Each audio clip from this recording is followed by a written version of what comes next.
Hello everyone, एक बार फिर से आप सभी का स्वागत है हमारे channel current affairs by Ravi पे।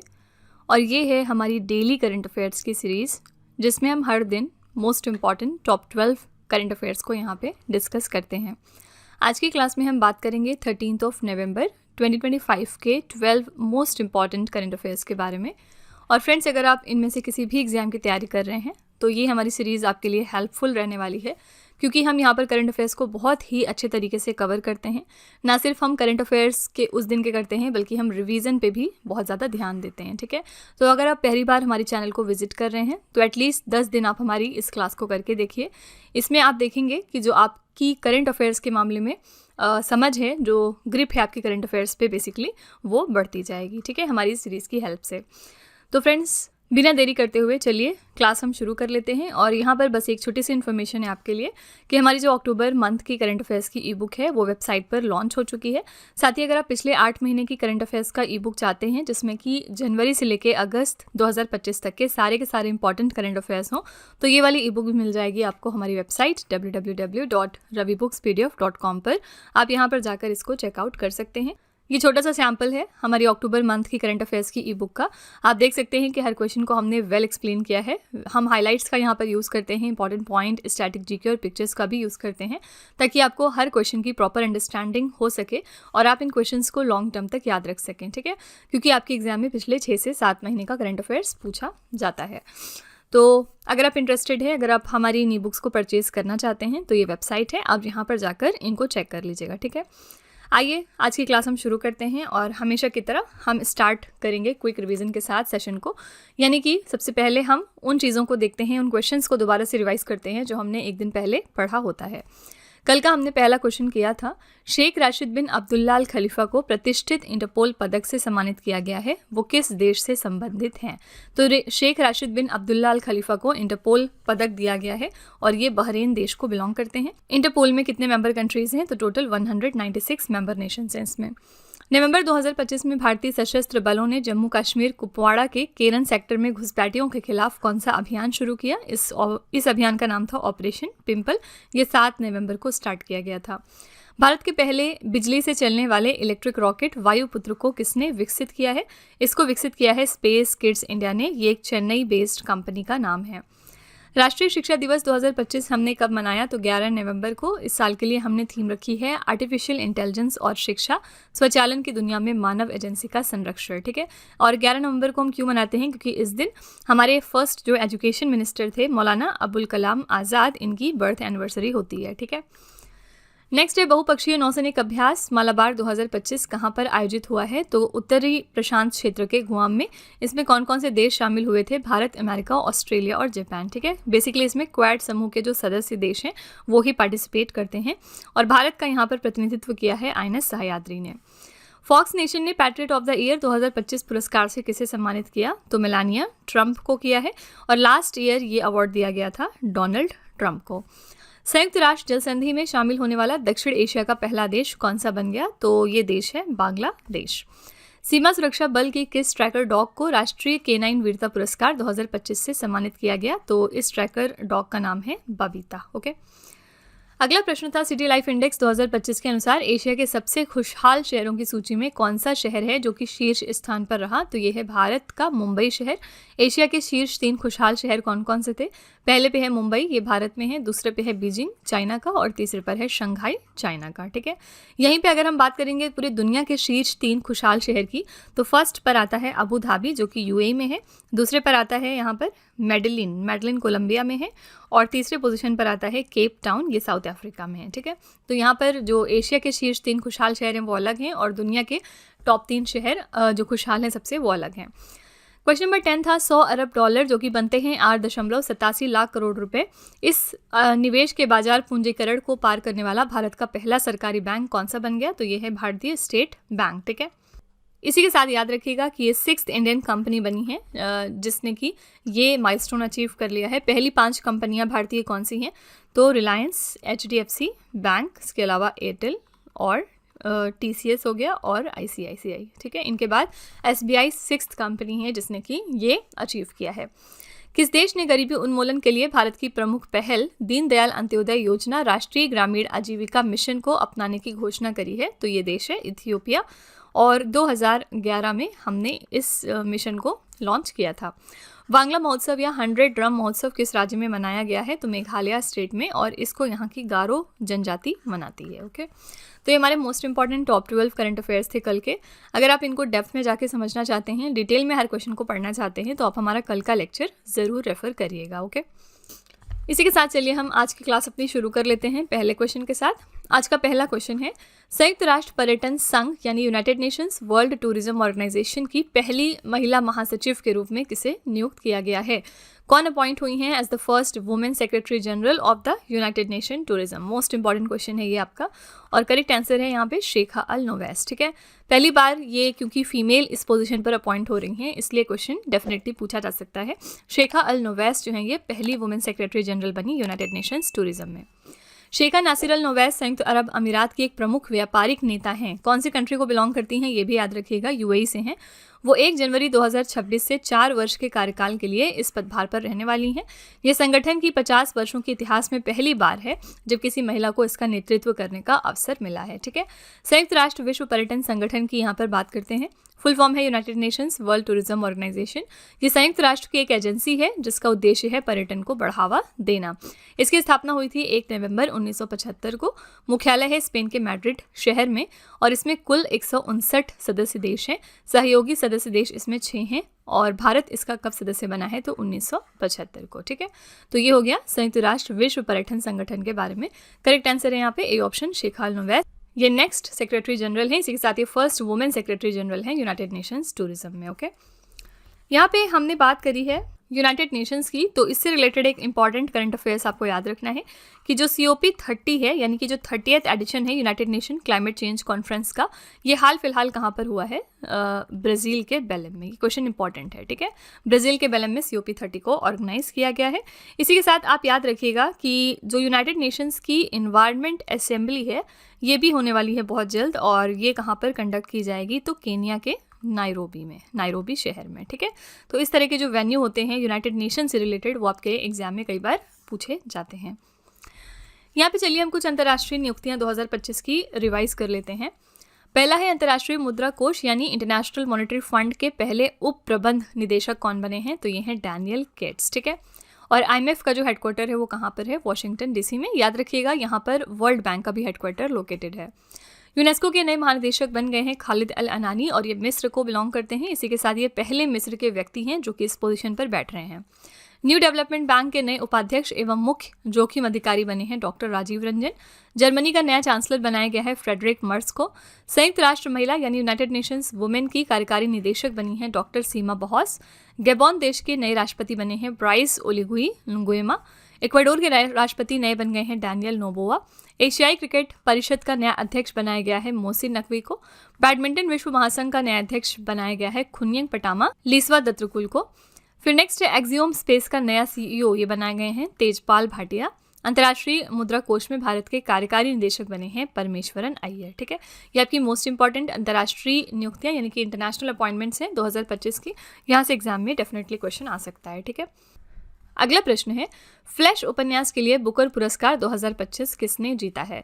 तो इस साल का जो बुकर प्राइज है वो दिया गया है डेविड ज़ेले को, इनकी किताब फ्लैश के लिए। ठीक है, देखिए बुकर प्राइज अलग है, इंटरनेशनल बुकर प्राइज अलग है, तो इसमें कंफ्यूज नहीं करिएगा। ठीक है, तो इस साल का जो बुकर प्राइज है वो डेविड ज़ेले को मिला है इनकी नॉवेल फ्लैश के लिए। कनाडाई हैंगेरियन ब्रिटिश लेखक हैं डेविड ज़ेले, इनको उनके उपन्यास फ्लैश के लिए 2025 का बुकर पुरस्कार प्रदान किया गया। ये घोषणा 10 नवंबर 2025 को लंदन के ओल्ड बिलिंग्सगेट में आयोजित समारोह में की गई है। फ्लैश उपन्यास एक हंगेरियन प्रवासी इस्टवान के जीवन पर आधारित है। ठीक है, इसमें पुरस्कार की राशि कितनी होती है? 53 लाख रुपए।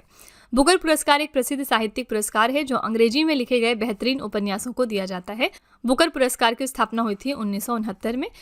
VS नायपॉल पहले भारतीय मूल के उपन्यासकार थे जिन्हें ए फ्री स्टेट उपन्यास के लिए 1971 में मैन बुकर पुरस्कार मिला था। ठीक है, इसी के साथ अरुंधति रॉय को 1997 में दिया गया the God of small things के लिए, और ये बुकर पुरस्कार जीतने वाली पहली भारतीय महिला बनी थी। ठीक है, तो इसी वजह से अरुंधति रॉय जो है वो न्यूज़ में रहती हैं। और वैसे भी अरुंधति की जो रॉय की जो नॉवेल्स हैं वो बहुत ज़्यादा चर्चे में बनी रहती हैं, इसलिए कभी भी कोई नॉवेल लिखेंगी तो वो आपके एग्जाम के लिए इंपॉर्टेंट हो जाएगा। ठीक है, क्या इस साल अरुंधति रॉय ने कोई किताब लिखी है? तो यस, लिखी है। इनकी बुक का नाम है Mother Mary comes to me. ठीक है, और ये जो इनकी किताब थी ये बहुत ज़्यादा न्यूज़ में आई पिछले दिनों।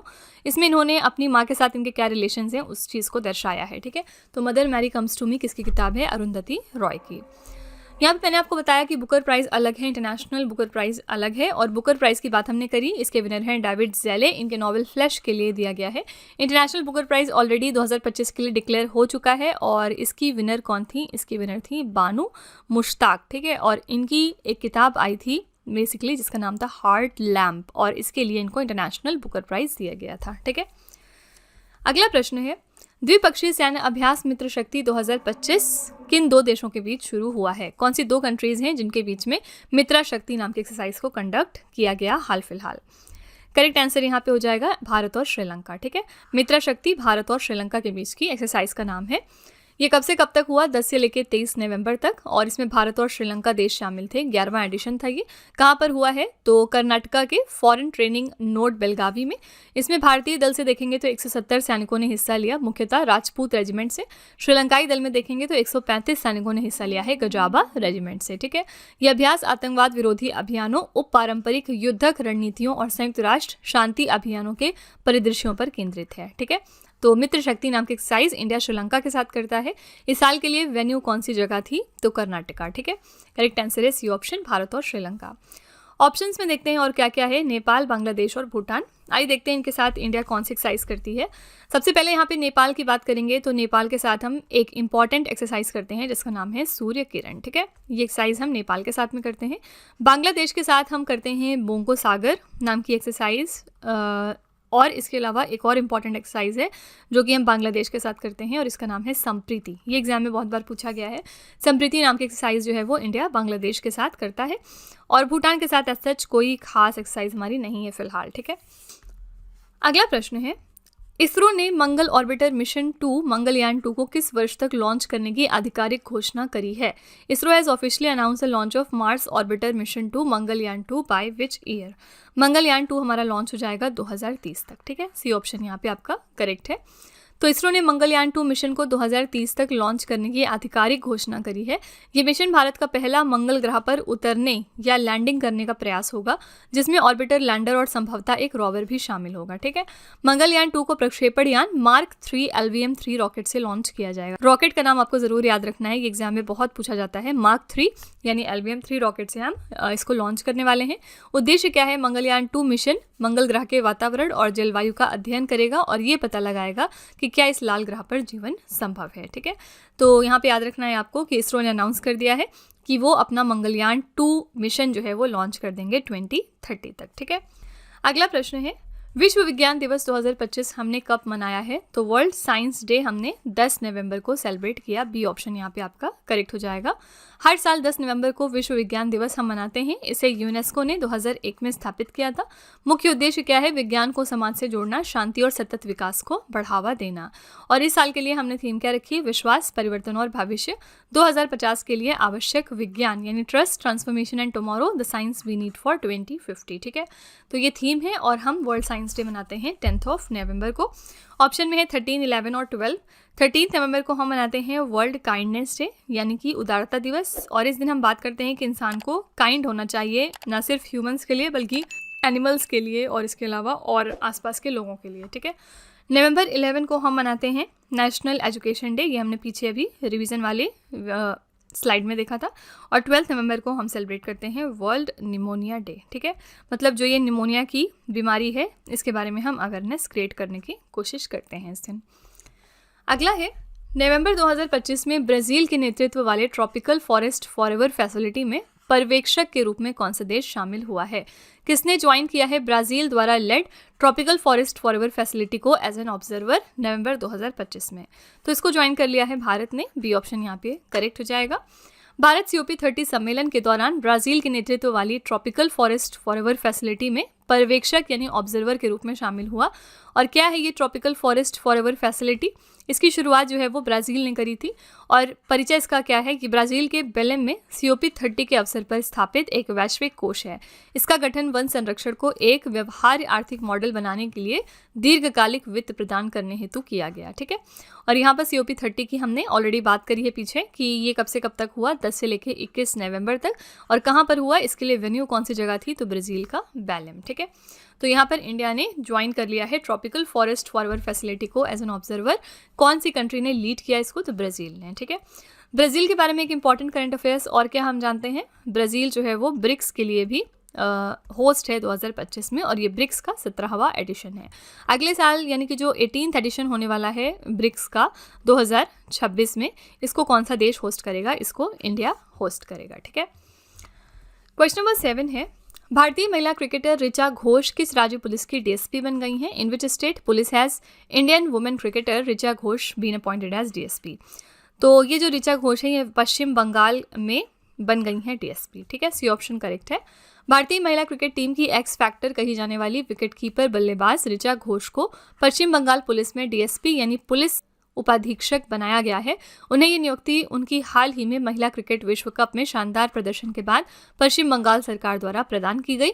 मुख्यमंत्री ममता बनर्जी ने उन्हें नियुक्ति पत्र सौंपा है। ठीक है, तो ऋचा घोष जो कि एक क्रिकेटर हैं, ये बन गई हैं DSP वेस्ट बंगाल में। ओके, वेस्ट बंगाल की यहाँ पे बात करेंगे तो वेस्ट बंगाल की कैपिटल क्या है, कोलकाता। यहाँ पे चीफ मिनिस्टर हैं ममता बनर्जी, पीछे हमने देखा है, और यहाँ पर गवर्नर कौन है, इनका नाम है CV आनंद बोस। ठीक है, ये यहाँ पर गवर्नर हैं। नेक्स्ट है, दिसंबर 2025 में दूसरा विश्व स्वास्थ्य संगठन पारंपरिक चिकित्सा वैश्विक शिखर सम्मेलन कहाँ पर आयोजित किया जाएगा? ये 2nd एडिशन है WHO traditional medicine global summit का, और ये ऑर्गेनाइज किया जा रहा है भारत के नई दिल्ली में। ठीक है, ये ऑप्शन करेक्ट है। ये शिखर सम्मेलन 17 से लेकर 19 दिसंबर तक भारत मंडपम नई दिल्ली में आयोजित होने वाला है। इसमें मेजबान कौन है, तो विश्व स्वास्थ्य संगठन और भारत का आयुष मंत्रालय। थीम हमने रखी है संतुलन बहाल करना, स्वास्थ्य और कल्याण का विज्ञान और अभ्यास। ठीक है, यानी कि restoring balance the science and practice of health and wellbeing.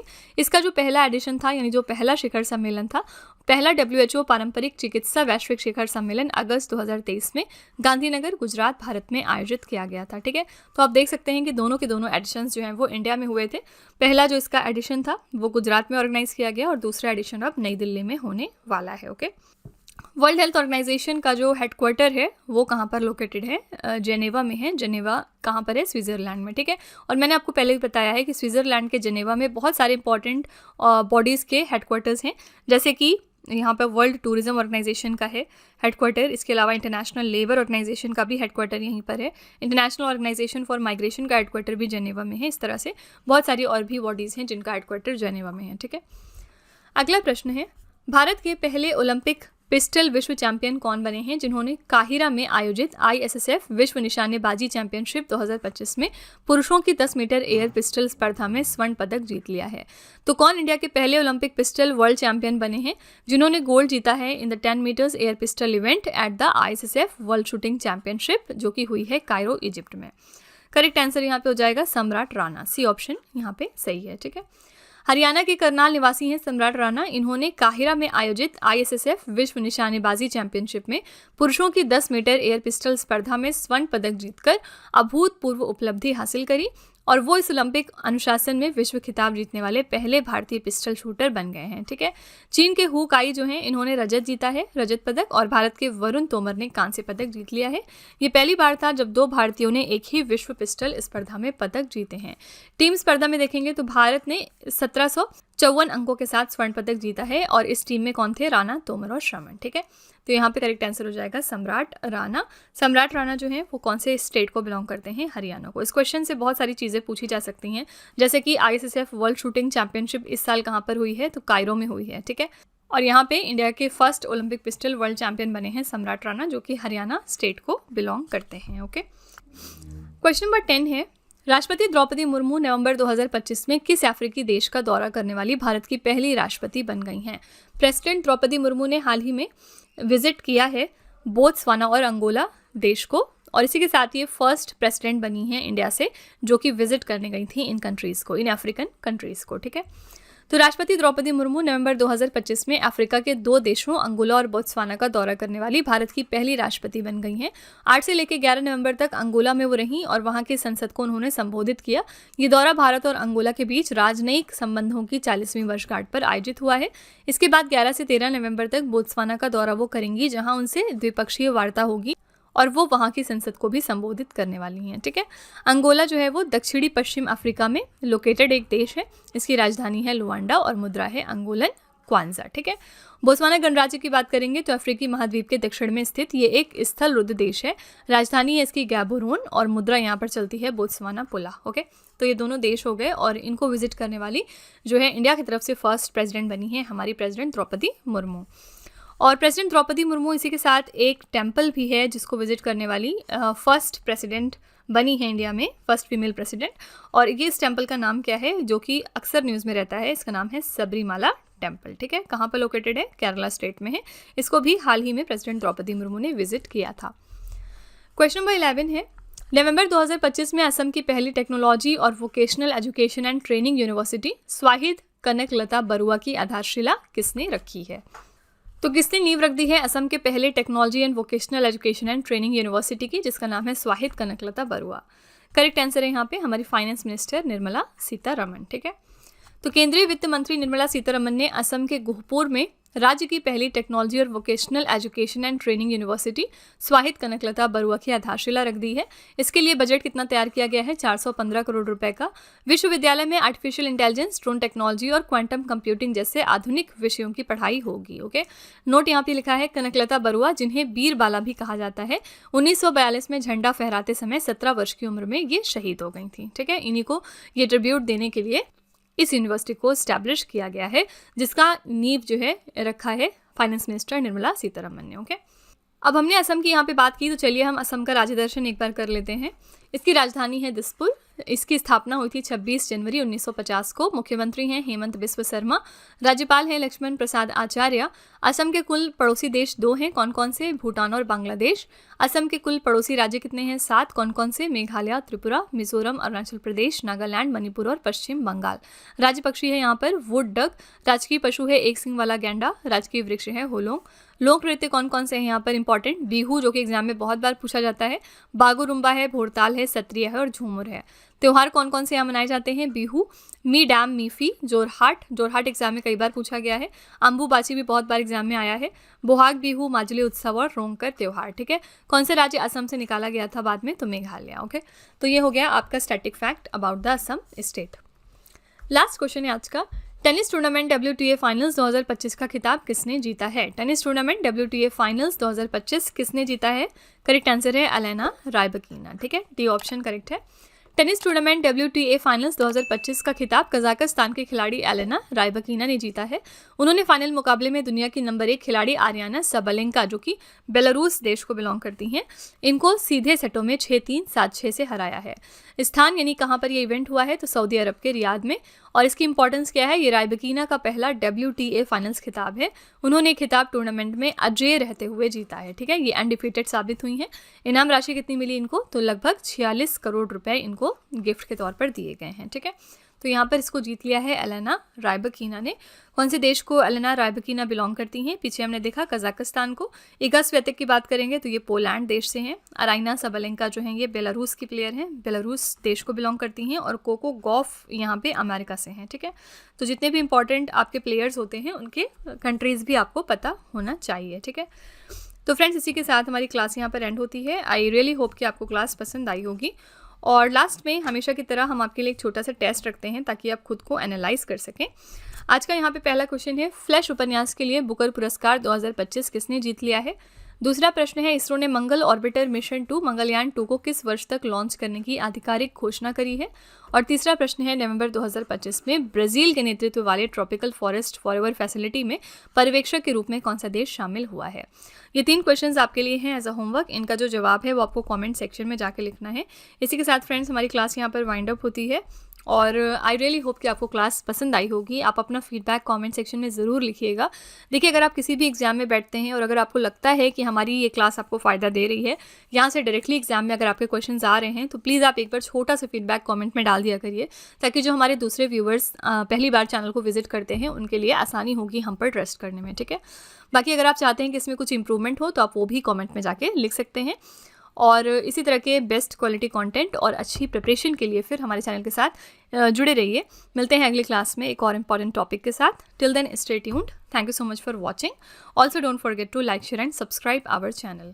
Friends, यहाँ पे वीडियो को एंड करने से पहले मैं आपको एक छोटी सी इन्फॉर्मेशन दे दूँ कि अगर आप इंग्लिश मीडियम में ज़्यादा कंफर्टेबल हैं, यानी कि अगर आप करंट अफेयर्स को और स्टैटिक जीके को इंग्लिश मीडियम में पढ़ना प्रेफर करते हैं, तो इसके लिए आप हमारे चैनल रवि अदिति क्लासेस को सब्सक्राइब कर सकते हैं।